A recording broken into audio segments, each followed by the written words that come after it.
Mr. President, I am exercising India's right of reply to the diatribe that we heard this morning from the Prime Minister of Pakistan.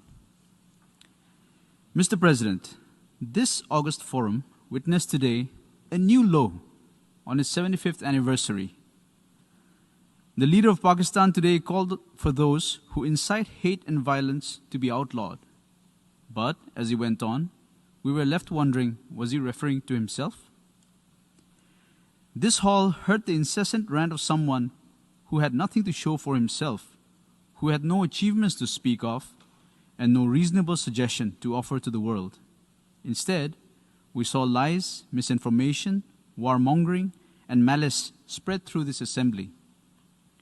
The words used today at this great assembly by the leader of Pakistan demean the very essence of the United Nations.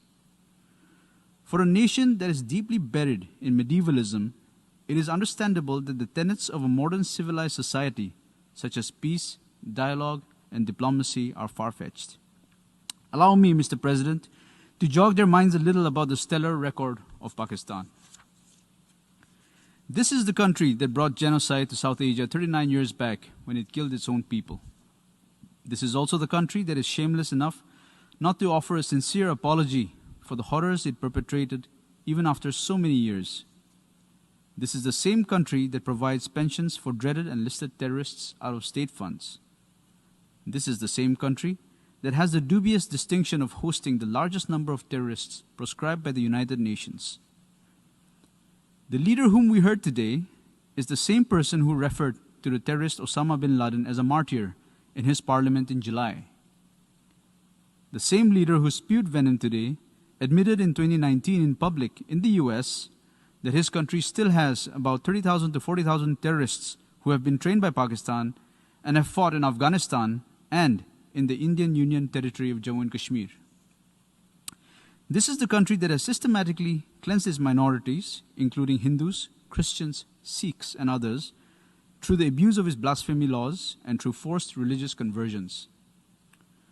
For someone who professes to be a champion of Islam, this is also a country that has encouraged killing of fellow Muslims merely because they belong to a different sect or to a different region in Pakistan, and through sponsoring terrorist attacks against its neighbors. The only crowning glory that this country has to show to the world for the last 70 years is terrorism, ethnic cleansing, majoritarian fundamentalism, and clandestine nuclear trade. Mr. President, let me assert here loud and clear. The Union Territory of Jammu and Kashmir is an integral and inalienable part of India. The rules and legislations brought in the Union Territory of Jammu and Kashmir are strictly internal affairs of India. The only dispute left in Kashmir relates to that part of Kashmir that is still under illegal occupation of Pakistan. We call upon Pakistan to vacate all those areas that it is in illegal occupation of. What should rather be on the agenda of the United Nations is Pakistan's deep state and its unrelenting political and financial support to terrorist organizations and mercenaries which are a threat to global peace and security.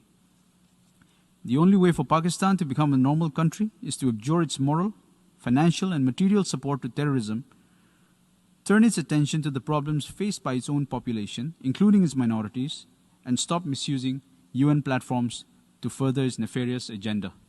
Thank you, Mr. President.